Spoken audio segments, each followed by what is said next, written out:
Então, vamos lá. Começamos, né, a aula de hoje, que é sétima, e o tema é Jesus e a encarnação de Deus no humano, né? Quer dizer, nossa introdução, nós começamos estudando a teologia de libertação a partir de onde vem, o contexto histórico, o método, e agora a gente vai entrar em alguns temas teológicos tradicionais, centrais, na perspectiva da teologia de libertação. Então, por exemplo, seria uma cristologia da teologia da libertação. Normalmente, cristologia é um curso grande, de quatro aulas, eu fiz, né? 4 aulas por semana, 2 semestres. Então, é 160 horas ano de curso. Então, agora eu vou resolver isso em meia hora. Então, só dar uma visão geral, né?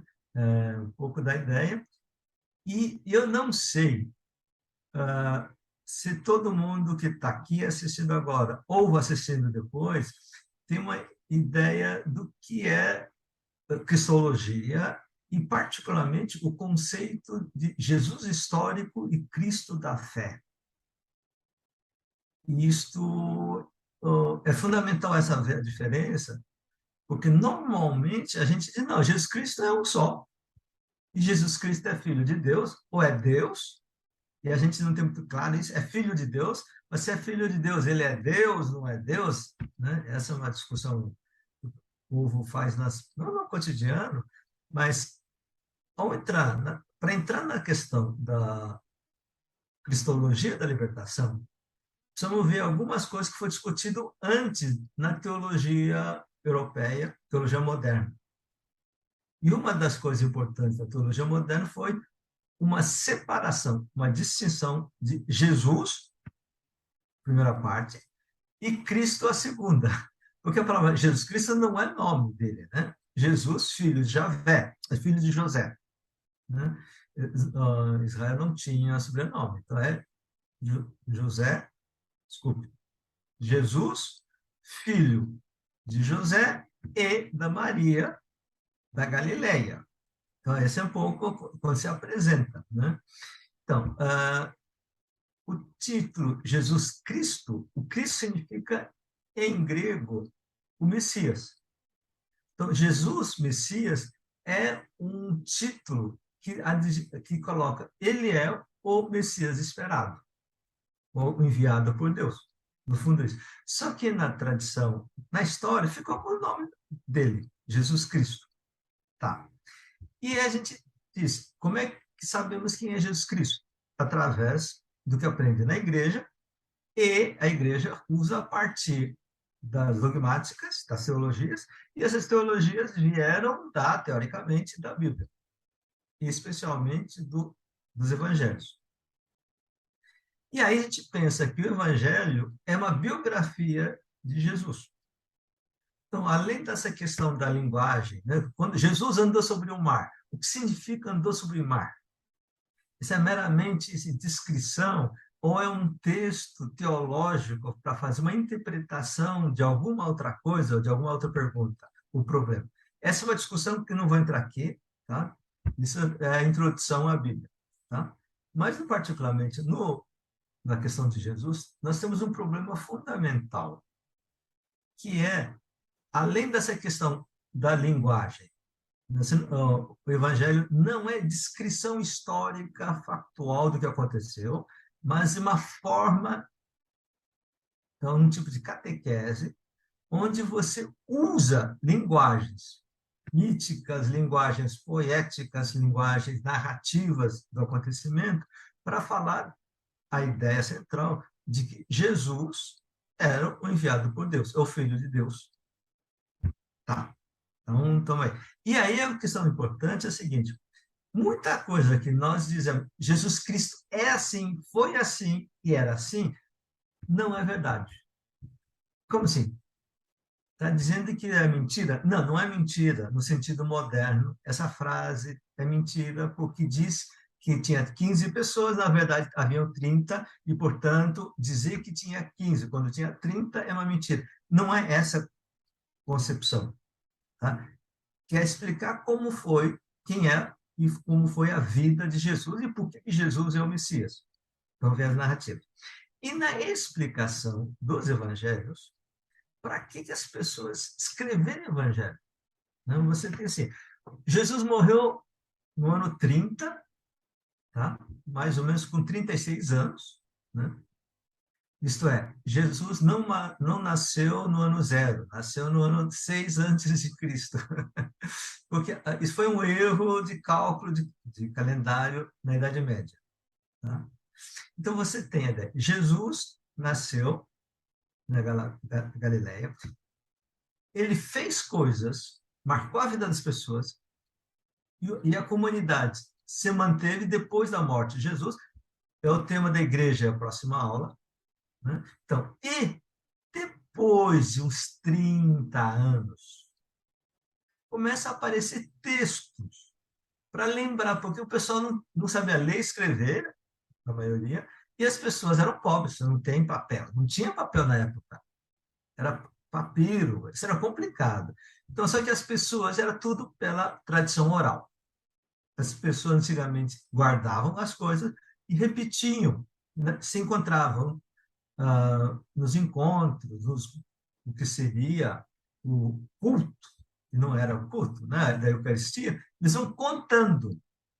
E aí lembra, olha, você lembra que quando Pedro veio aqui e ensinou isto, isso, e o pessoal repetia, né, lembrava. E quando tinha algum problema, eles usavam esses ensinamentos para resolver as perguntas, ou resolver problemas. Com o tempo, o pessoal começa a perceber, espera aí, os que conheceram Jesus, os que conheceram Jesus e que nós temos contato, estão morrendo. Então, a gente precisa começar a guardar na memória escrita os textos. Então, o pessoal começa a colocar papiros em pedaços. Então, cada comunidade tem uma, outra comunidade tem outra, aí aparecem as pessoas que quer fazer um tipo de contar a história em forma de catequese. Então, Mateus, Lucas, é isto. Eles, olha, Lucas fala, eu vou escrever a partir da pesquisa que eu fiz dos textos, dos papiros, etc., eu vou organizar para que vocês tenham uma ideia. Tá. Nesse processo, o objetivo do Evangelho não é simplesmente o que foi que Jesus falou, mas é resolver problemas da época. A comunidade tem esses problemas. Se nós pegássemos a ideia de Jesus, e se Jesus estivesse aqui, como ele responderia? Então, eles colocavam isso. O que nos interessa aqui? Que uma boa parte do evangelho que diz que Jesus falou, ou que disse, ou que aconteceu, não é do tempo de Jesus. É o que chama do Espírito. O Espírito de Jesus está presente na comunidade e o pessoal foi pegando essas ideias, colocando na boca de Jesus, ou na narrativa de Jesus. De novo, isso é mentira. Não, não é. É outro tipo de cultura. E qual é a finalidade? Não é escrever, mas ajudar as pessoas a entender qual é o caminho de ser Jesus, como viver como Jesus, como seguir Jesus. Tá. Feita essa introdução geral, que são do Evangelho, nós temos coisa diferenciar aquilo que é Cristo da fé, isso é aquilo que a partir depois da ressurreição de Jesus, quando a comunidade, nossa, ele era realmente filho de Deus, e começa a narrar sobre isso. Isto é o que chama da Cristo, é o Cristo da fé. Então, muito texto que diz Jesus fez ou falou, os estudiosos dizem, não, essa parte não é dele. É Cristo da fé, porque estas questões só acontecem 50 anos depois. Essas palavras não tinham naquela época de Jesus. É depois. Então, nós temos a parte da Jesus histórico. Tá. Existem partes do Evangelho que é anterior da ressurreição. Então, pessoal, com certeza é questões históricas do tempo de Jesus, que a gente chama de Jesus histórico. Então, por exemplo, quando a Maria, mãe, com os seus primos ou irmãos, aí vai depender da tradição, vai para onde Jesus está pregando. E o Maria diz: ô menino, volta para casa. A mãe sempre é mãe, né? Fala para o filho, diz: olha. Aí Jesus diz: olha, quem é minha mãe, quem é, né, meu pai e meus irmãos? Minha mãe é aquela que segue o meu caminho, as minhas palavras. Está dizendo, não, o fato de ser mãe não significa importante. Maria, minha mãe, seja importante. Importante é isto. Isto é provavelmente algo histórico. Porque Jesus fez o Maria passar vergonha. Então você consegue detectar isso. Era exatamente estas palavras? Não. O que é resultado de 50, 60 anos de memória. Então, dizer, certas coisas são, com certeza, do Jesus histórico, tá? E outros não. Tudo bem? Tá. Por que isso é importante para na Europa? Quando o pessoal diz: olha, a gente precisa justificar para o pessoal moderno o que significa o que o texto quer dizer, o que Jesus disse, etc. No tempo da América Latina, na teologia da libertação, a grande questão não era onde está aquela palavra exata de Jesus ou o que é da Cristo da fé, mas resgatar o que Jesus fez de prático na história, que é diferente do que o Cristo da fé, aquilo que a igreja vem ensinando há 2000 anos sobre Jesus, que tinha a ver mais com salvação da alma, que quem aceita Jesus no coração vai para o céu e tem vida eterna. E toda a discussão, nós estávamos falando um pouquinho antes do começar a aula, né? Quando você estuda teologia, por exemplo, de Tomás, ou tomista, você está discutindo questões que eram importantes para a Idade Média. Você pega tomismo contemporâneo, ou do século XX, você está respondendo aos problemas do século XIX e XX, do tomismo, neotomismo, que é diferente das preocupações que Jesus tinha na época dele. Deu para entender? E por que os teólogos da libertação começaram a falar que o mais importante é resgatar Jesus histórico? Porque se você olha os evangelhos, particularmente de Marcos, que é o evangelho que tem menos doutrina, menos parábolas, que são coisas de ensinamento, mas são descrições das ações concretas dele, são ações ligadas a cuidar dos pobres e dos doentes que eram pobres. Então, você precisa resgatar o Jesus histórico. Por quê? Porque os 2000 anos, particularmente depois do século IV, quando o cristianismo se torna a religião oficial do Império Romano, e a figura de Jesus muda do Jesus que era cuidado dos pobres, que foi preso pelos romanos, crucificado na cruz, que era uma punição romana contra os escravos que fugiam e os rebeliões, os caras que faziam rebelião contra o Império Romano. Então, essa punição é somente para dois tipos de crime: escravo fugido e rebelião. E, de repente, Jesus Cristo na cruz se torna um símbolo do poder do Império Romano. Você mudou completamente quem é Jesus. No Império, na Idade Média, Jesus vira Cristo Rei, né? Meu filho estudou no colégio lá de casa, Cristo Rei, ou Cristo Imperador.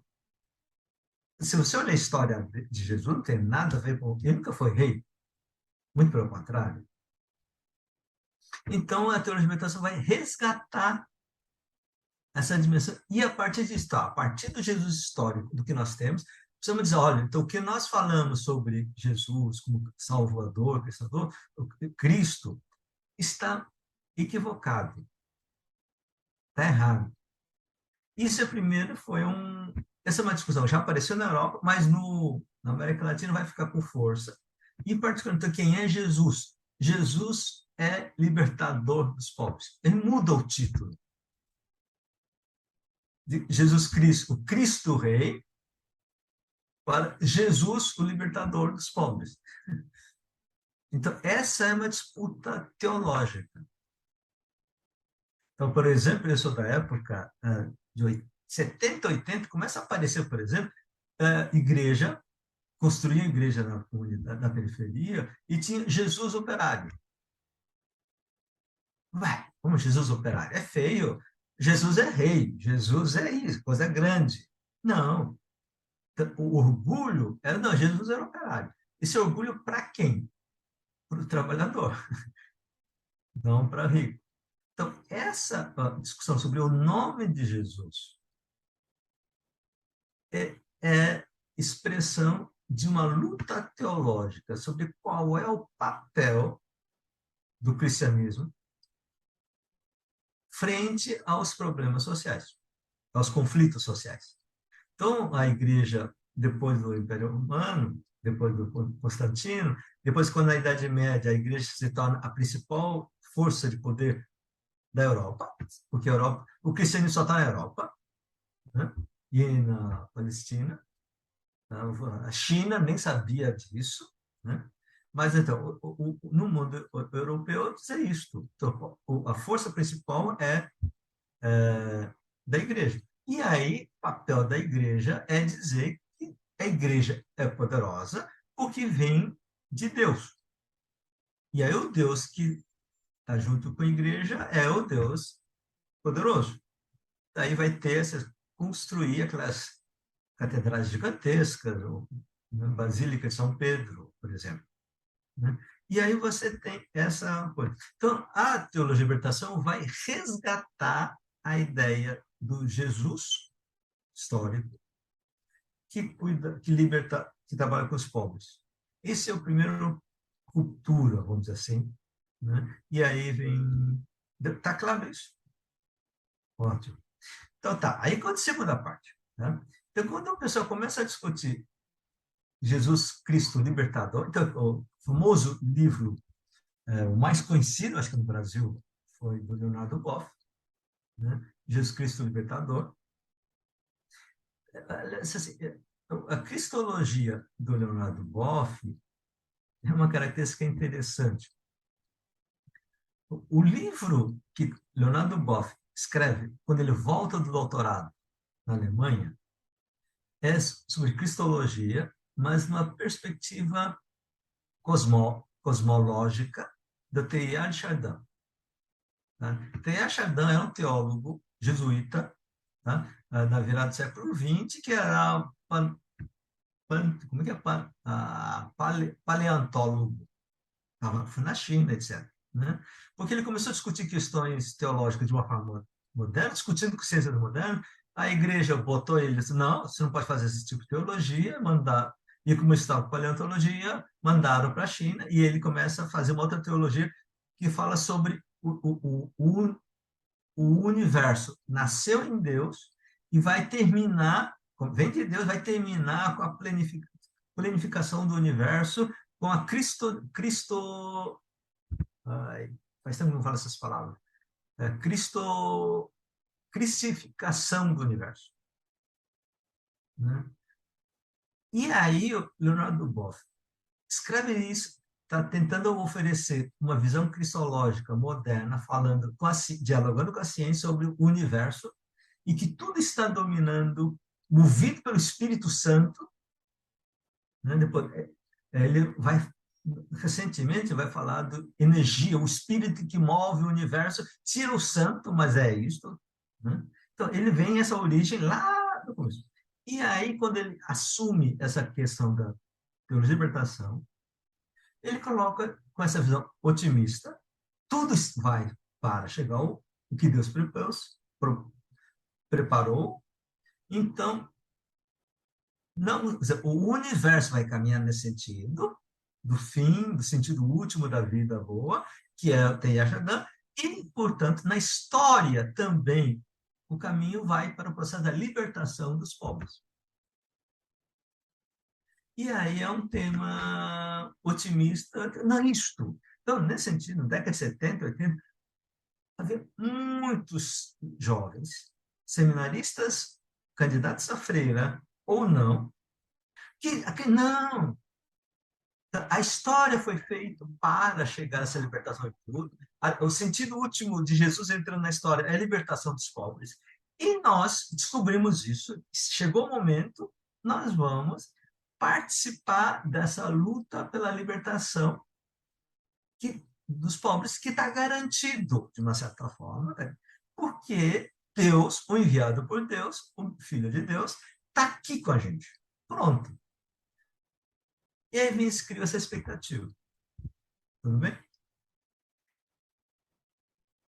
Se a gente passar do tempo, na medida que a libertação não vem, e particularmente com queda do muro de Berlim, a queda do bloco comunista, aquela expectativa otimista, a história está caminhando para a libertação de tudo, não somente dos povos, mas também da natureza.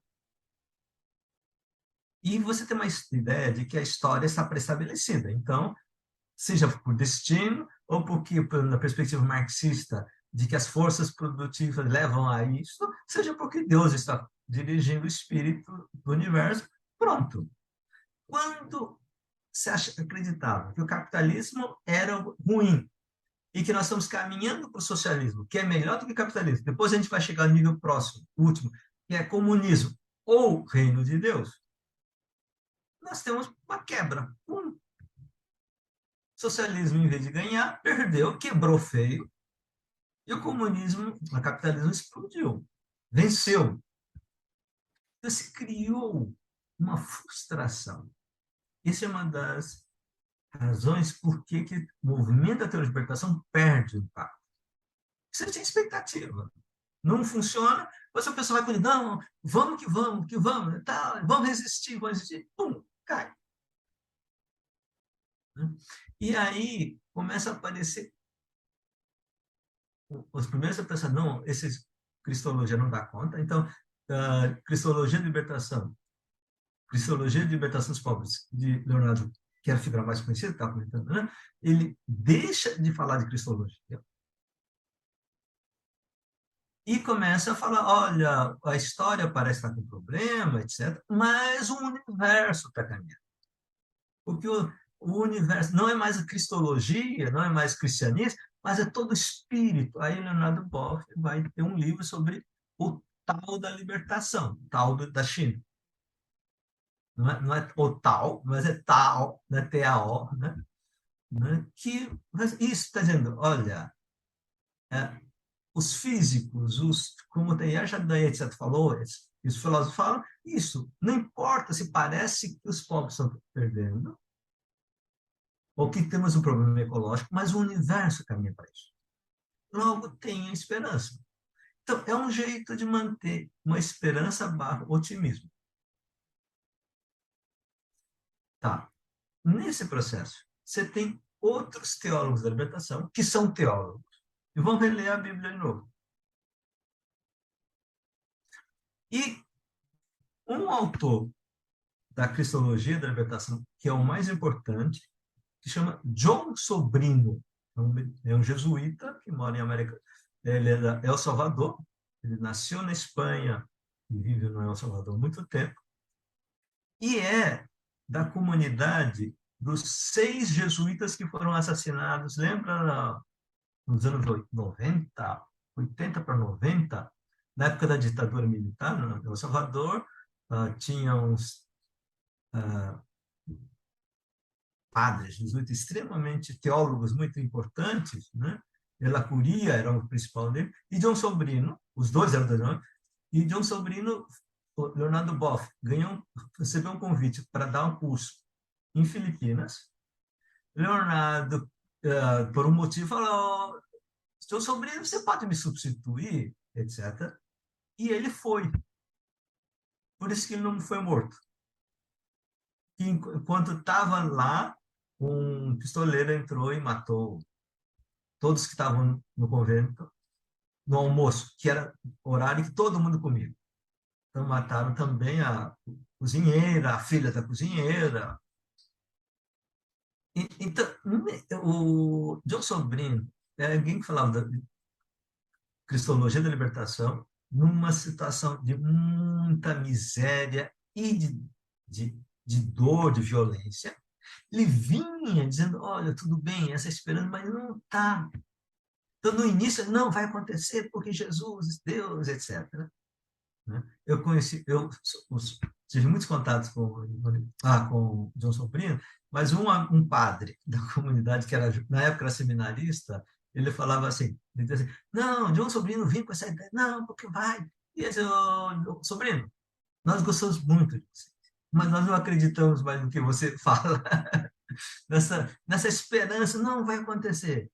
E quando a história mostra que é completamente diferente, né? Então ele começa a levar a sério, de um outro jeito, essa questão que Jesus, o Messias, o Filho de Deus, veio para libertar os pobres, mas não de uma forma política, de outro jeito. E ele começa a falar das vítimas da história. Então, o conceito importante que vai falar não dos pobres que vão ser libertados, mas as vítimas da história. Então, vítima inclui os pobres, mas tem uma questão assim de vítima. Pobre, você tinha ideia, a partir do marxismo, pobre é um sujeito de transformação porque é operário, etc. Vítima é quem está ferrado. Não tem esse caráter, olha, vai ser o libertador. E ele começa a falar como é que Jesus lida com as vítimas. Então, você começa a ver Jesus como aquele que está em solidariedade, que ama, que está com as pessoas, com as vítimas da história. E aí, no final dessa reflexão, assim, no, no ano 2000, um pouquinho, ele lança um livro importante, chama Jesus e as Vítimas da História. Então, você tem uma visão, uma cristologia muito diferente do que era no início da teologia da libertação, com a cristologia da libertação. E, de fato, você muda a ideia. Né? E aí começa a aparecer, por exemplo, teólogos, aí o Dom Sobrino, o Hinckley, e o Comblan, e eu vou nessa direção, dizendo o seguinte: Jesus, quem é? Ele é filho de Deus, ótimo, ou enviado por Deus, porque no Evangelho não aparece claramente que ele é filho de Deus. Tá? Essa é uma discussão 100, 150, 200 anos depois da morte de Jesus. Isto é, Jesus é filho de Deus, essa é a definição teológica. Mas, assim, Jesus é o enviado por Deus. E como é que ele terminou a vida? A expectativa é quando o Messias vence porque vem o poder de Deus. Essa é a expectativa judaica e de Pedro, por exemplo, o apóstolo. Com Paulo, vem uma outra leitura. Não, Jesus morreu na cruz. E Deus estava com ele na cruz. Logo, Deus não vem com o poder. Tudo bem? Porque se Deus vem com poder no mundo, o imperador é filho de Deus, assim como diziam Romanos, porque o Deus, quando vem, tem poder. Quem tem poder na terra é o imperador romano, logo ele é o filho de Deus.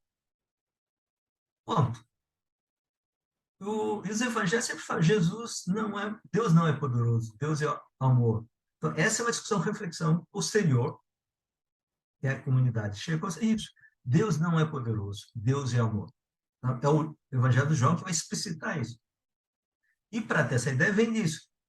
O enviado de Deus é Jesus, que morreu na cruz por amor à humanidade. Ele podia ter fugido, Por amor, ele ficou. Logo, o que Jesus nos revela sobre a essência de Deus, que Deus não é poder, Deus é amor. Então, essa é uma teológica muito importante. Os teólogos dizem, Deus é poder. Se Deus é Deus, ele é poderoso. Logo, o enviado de Deus também tem que ter poder. Portanto, é logo que Jesus era poderoso. Você não viu direito, estava morrendo coisa, mas foi para mostrar depois. Por isso que a igreja assumiu o imperador como um pontífice e essas coisas. O Paulo diz, não. Os outros vão dizer, não. Quem sabe quem Deus é, não é o teólogo, não é filósofo, mas é Jesus. Jesus é o único viu de quem era Deus. Você começa no Evangelho de João. O verbo de Deus é que viu. Só Jesus viu Deus. Isto é, só Jesus é que sabe quem realmente Deus é. Isto é, a chave de saber quem Deus é não é dogmática, não é teólogo, nem é sacerdote, nem imperador, mas é Jesus. E Jesus mostra que Deus é amor. Se Deus está com Jesus e Deus é amor, onde é que você vai encontrar Jesus? Entre os miseráveis, os que estão sofrendo. E como é que você sabe que isso é certo? Porque Jesus ressuscitou. Então, essa é a discussão que o Paulo sempre fala. Jesus é o crucificado e ressuscitado. A ressurreição de Jesus é a prova de que Deus estava com Jesus. E se Jesus estava com Deus, o que nos mostra, quem revela quais são as qualidades específicas, a essência de Deus é Jesus. Se vocês quiserem um pouco esse texto, no Evangelho, no Carta aos Hebreus, na Epístola aos Hebreus, no começo ele fala isso. No início, Deus falou a patriarcas e profetas, isso. Mas agora, no tempo devido, vem aquele, isto é, o que se sabia até agora não é perfeito. Foi um processo pedagógico. Tem muitos erros. Então, quem é que mostra a realidade? Quem é que revela a substância de Deus, ou a essência de Deus? É o Jesus. Então, essa é a mesma coisa que está no Evangelho de João, é o que está no Paulo. E aí, o Diogo Sobrino e outros teólogos vão resgatar essa coisa. Então, tá, a teologia da libertação revela que Deus é amor, portanto, está com aqueles que estão sofrendo, levando o amor e misericórdia. Ponto. Isso garante que vai ganhar a história, vai vencer a história da libertação? Não. Então, você tem uma mudança na cristologia da libertação, de uma visão otimista da história, vão ganhar, e para não. Tudo bem? Então, Jesus é filho de Deus porque é filho do Deus o amor. E como ele era amor, estava com o que estava sofrendo. Deu para perguntas e comentários. Eu tenho, se mais Fala alguém aí. tiver. Não, Professor, vai primeiro, pum. Quem é, fala a primeiro, fala primeiro. primeira. Professor Jung, eu queria entender por que libertador e não salvador, que é como normalmente, por exemplo, eu sempre conheci Jesus como salvador. Uhum. E aí Essa é uma vocês. coisa legal. Tá. A palavra Salvador, Libertador, em grego, não faz diferença, tá? Então, é a mesma coisa. Então, é, por exemplo, a primeira vez que eu discuti teoricamente a questão do budismo com a Patrícia era como traduzir a palavra, que eu não lembro como é que é em sânscrito, para ser iluminado ou desperto, ou despertado. Tá? E ele disse, olha, então, aí eu comecei a discutir isso, né? E aí eu falei, então, assim, ó, tá, por que traduziu para iluminado? Porque o pessoal que fez a tradução é do século XIX, filósofos iluminados, que diz que o importante é luz. Porque isso vem da filosofia desde Aristóteles. Pronto. Aí está, mas a ideia central que está lá não é tanto da razão, mas é um modo de viver, etc., despertar-se para isso. Tá. Então, a gente pode brigar nessa tradução. Vai dar muita confusão, vamos manter a ilustração. Aí você, não, isso é um problema teológico, e mais do que teológico, é um problema de colonização europeia. Eles impõem sobre uma tradição asiática uma interpretação que muda o sentido original e diz que tem que ser porque é deles. Não. Essa é a mesma coisa sobre Jesus Salvador ou Libertador. Com o mundo moderno, praticamente o mundo moderno, quando separa o que é político, o que é religioso, começa a dizer que Jesus não tem nada a ver, o cristianismo não tem nada a ver com questões sociais, só tem a ver com a alma da vida após morte. Então, os problemas de sofrimentos sociais, se é pobre, não, isso não tem nada a ver com Jesus. E aí colocou salvar do quê? Salvar do problema da alma e não ir para o inferno. Ser salvo das tentações do pecado que leva ao inferno. Pronto. E o pessoal que queria fazer mudança, dizia, não, então tá, religião não serve para isso, então tira essa religião, então a gente vai fazer revolução. Marxismo vai fazer revolução. Em começo de 1960 e pouquinho, teve uma teologia da revolução. Tá? Então começou a discutir revolução. Mas a revolução era muito restrita, era muito política, etc. E lembra que eu comentei atrás que a teologia da libertação nasce em diálogo com a teoria da dependência. Lembra disso? A teoria sobre qual é o problema dos problemas da pobreza na América Latina. Então, está contra a dependência, a libertação da. Porque não estava falando da revolução. A revolução tinha uma conotação diferente. Então, libertação. Aí pegou essa parte. Libertação virou teologia da libertação. Aí, quando for fazer cristologia, colocou teologia da libertação. Foi assim. Tá? Mas hoje,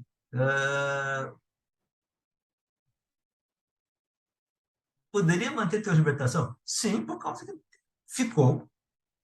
E tem essa dimensão de libertar da escravidão. Isso é importante porque Israel, a Bíblia começa com escravos pedindo a Deus a libertação. Isso, então a palavra libertação é importante. Só que agora a gente precisa ter uma libertação no sentido otimista, moderna. A história nos mostra aqui, garante. Não. E aí é uma outra discussão sobre o que é libertação, porque libertação é ato de liberdade, de liberdade. E Paulo diz, Jesus nos libertou, foi para a liberdade que Cristo nos libertou. Né? Então, tá, nós somos libertos para quê? Para a liberdade. O que é a liberdade?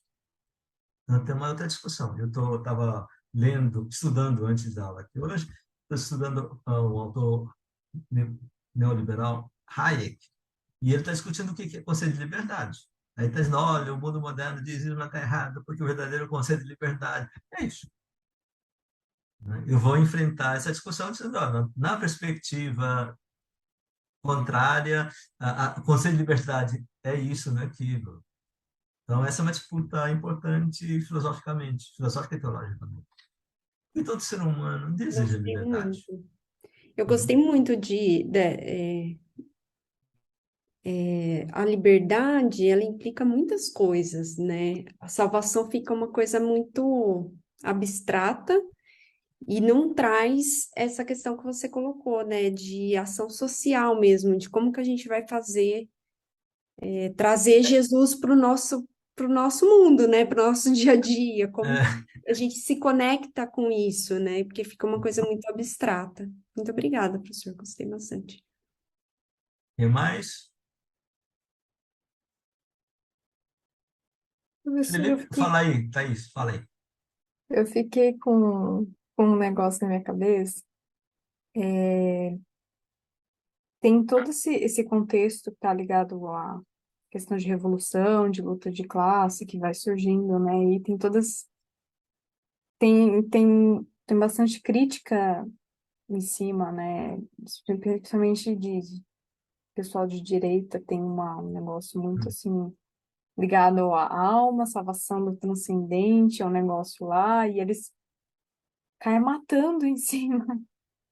E, mas é como se fosse, como se eles ligassem muito assim para coisa só material. Como é que você vê Vamos essa parte. reação? Tá? Se você pensar, chamada, vamos dizer, a direita religiosa cristã, eles estão falando profundamente, estão assim, profundamente ligados à questão política material. Tá? O cristianismo, que só fala do céu, não tem mais impacto na sociedade. Tá? Então, por exemplo, bolsonaristas ou teologia da prosperidade estão falando de quê? A bênção religiosa, bênção de Deus se encarna, se materializa em, em dinheiro, em prosperidade. Pronto. Tá, por que que o Bolsonaro é considerado o mito, o Messias? Ele tem o nome Messias no meio da frase, no nome dele, isso. Então, assim, porque ele é aquele que vai libertar, ou vai nos defender, se libertar, dos comunistas. Tá? E qual é o problema dos comunistas? Nos querem tirar a nossa propriedade privada. Sem entrar em discussão se é verdade ou não. Esse foi mentira. Esse foi o medo que se vendeu. Se o Lula ganhar, vão roubar as nossas casas, vão assim, vão botar bandido, mendigo na casa. Não aconteceu nada. Nenhuma igreja foi fechada, nenhuma Bíblia foi queimada, nenhuma casa foi ocupada pelos pobres. Tá, mas de qualquer jeito, todo o discurso é na defesa da propriedade, que é uma coisa extremamente material. Então, não é verdade que isso é coisa dos pessoas espirituais falando, mas não, é isso, tá. Então, a grande diferença é o que é? Vamos colocar isso de uma forma calvinista, tá? Calvino, na Reforma Protestante, tinha Lutero e Calvino. E por que Calvino é importante? Porque igrejas calvinistas e teologias calvinistas são base da defesa do capitalismo dentro do cristianismo, seja no pentecostalismo, ou seja nas igrejas evangélicas norte-americanas. Tá? E você tem uma leitura do Calvino, mas o Calvino, não o calvinistas, o Calvino, ele diz o seguinte, ele começa a discutir que a Igreja Católica dizia que o rei era abençoado por Deus, você tinha que obedecer a Deus. A reforma diz, não, vamos separar esse negócio de que o rei e o papa estão aqui casados. Né? E começa a dizer, o Calvino começa a seguir, toda a propriedade que existe, na verdade, é de Deus.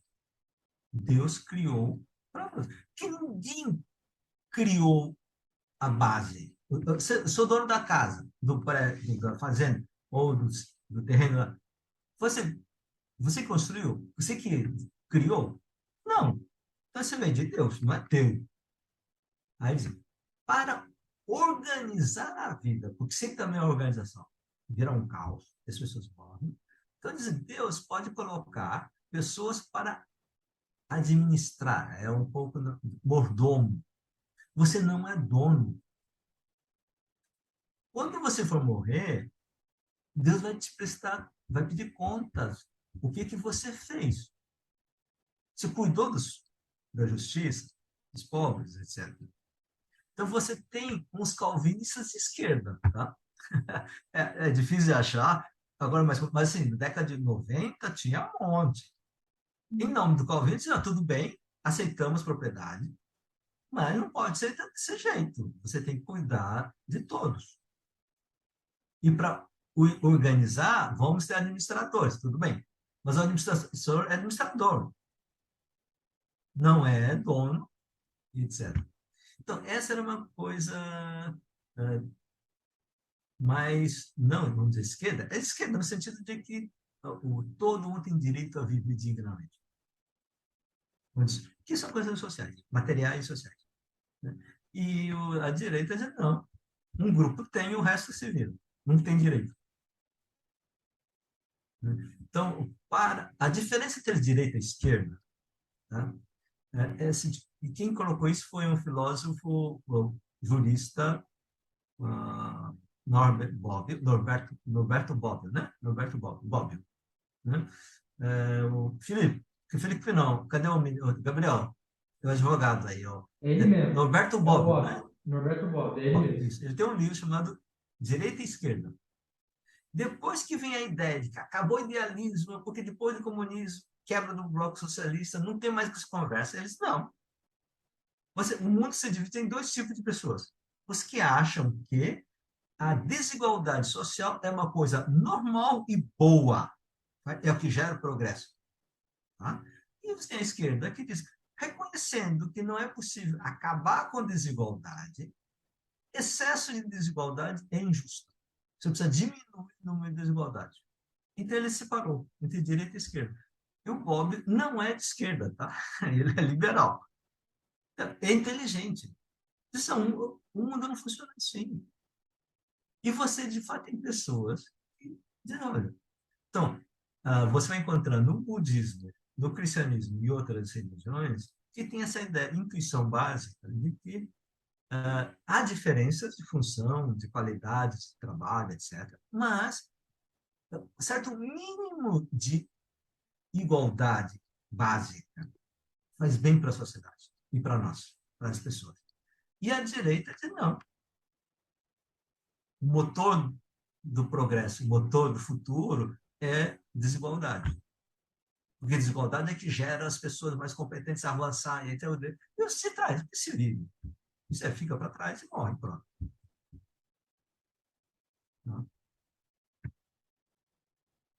Tá mais claro agora, obrigada. Então, mais 2 minutos para tratar disso, depois a gente faz espaço pequeno, para não estourar muito os horários. Eu posso fazer uma pergunta, professor? Se ficar muito comprido, o senhor me dá. Fala um pode dar pouco mais. resposta na próxima aula. O teu som está muito. Fala mais perto.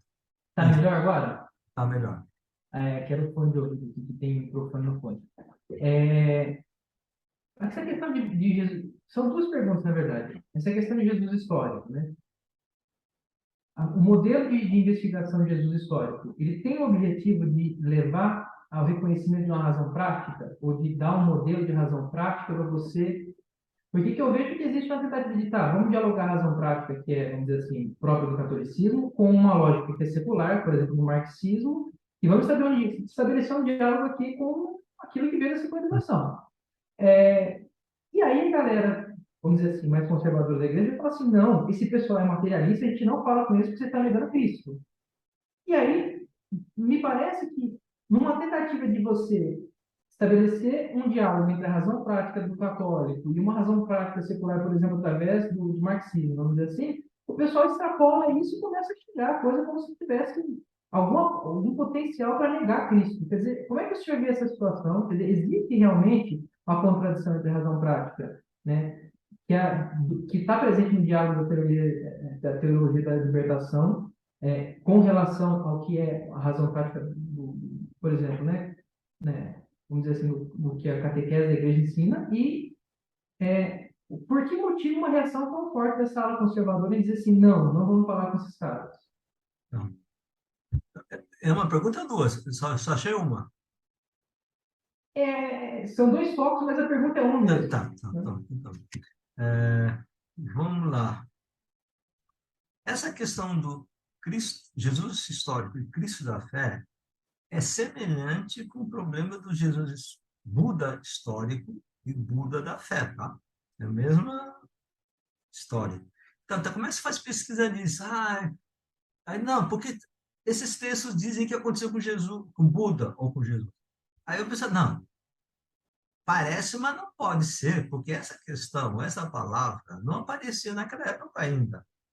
Então, isso é exegese, é diferente da hermenêutica.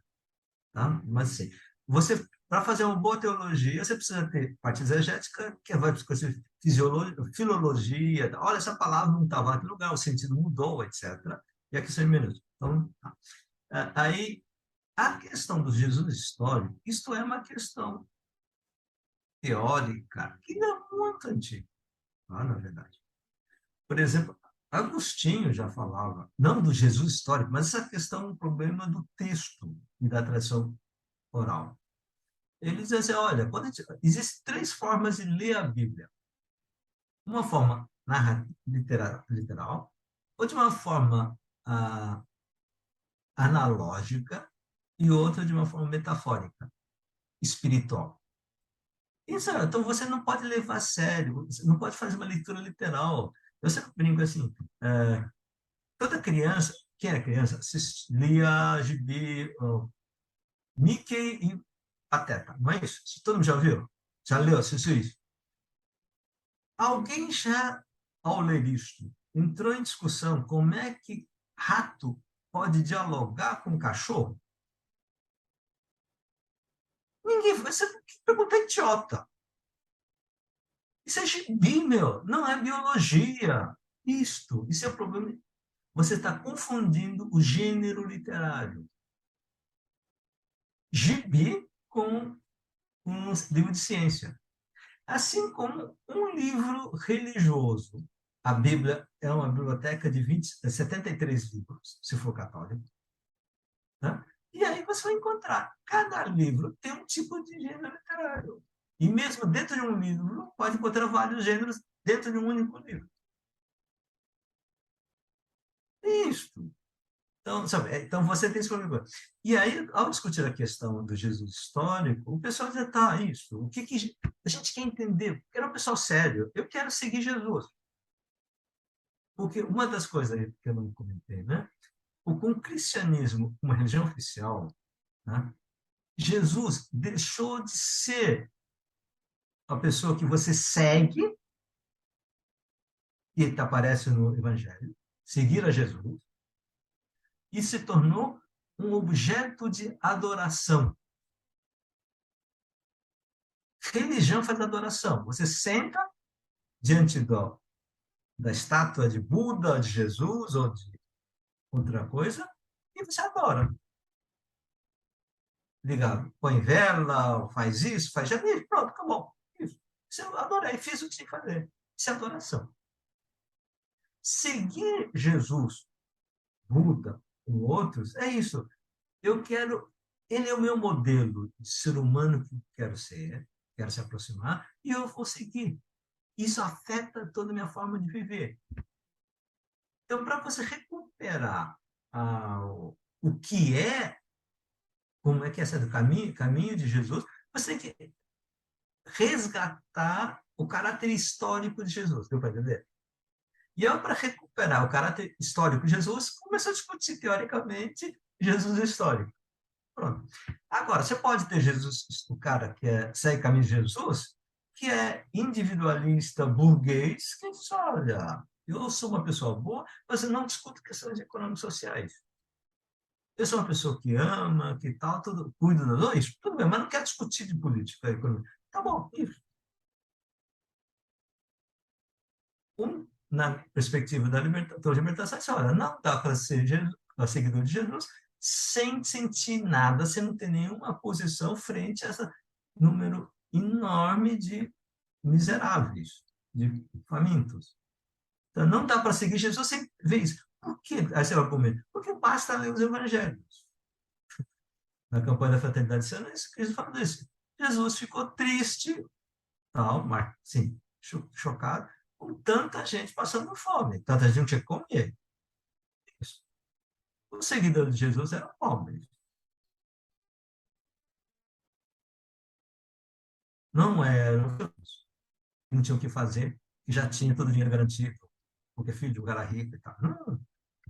Não deu para. Aí o pessoal fica brigando por conta disso, porque no fundo acha que ele é superior porque pobre, é inferior porque é pobre, é pecador. E não quero discutir isso. Pronto. Então, no fundo, é um problema espiritual antes de fazer teologia. Você tem sensibilidade com o sofrimento dos outros. Eu não posso fazer, não sei o que fazer. Isso não é pergunta. A pergunta não é, você pode resolver o problema do mundo? Não. Você vai resolver, sabe como faz o problema do mundo? Não é essa a pergunta. A pergunta é, você tem sensibilidade com o sofrimento? Você acha que está errado isso? Eu acho. Então tá bom. Mas não sei o que fazer. Bom, isso é outro segundo. Depois resolve depois. É bom que vocês isso. Ah, mas ficou frustrado. fique um pouco. Fique angustiado, pronto. Se você não quer ficar na angústia, depois começa a negar que existe problema, aí é pior. Deu para? Fechamos? Fazemos Obrigado, professor. 10 minutinhos de intervalo? Isso? E a gente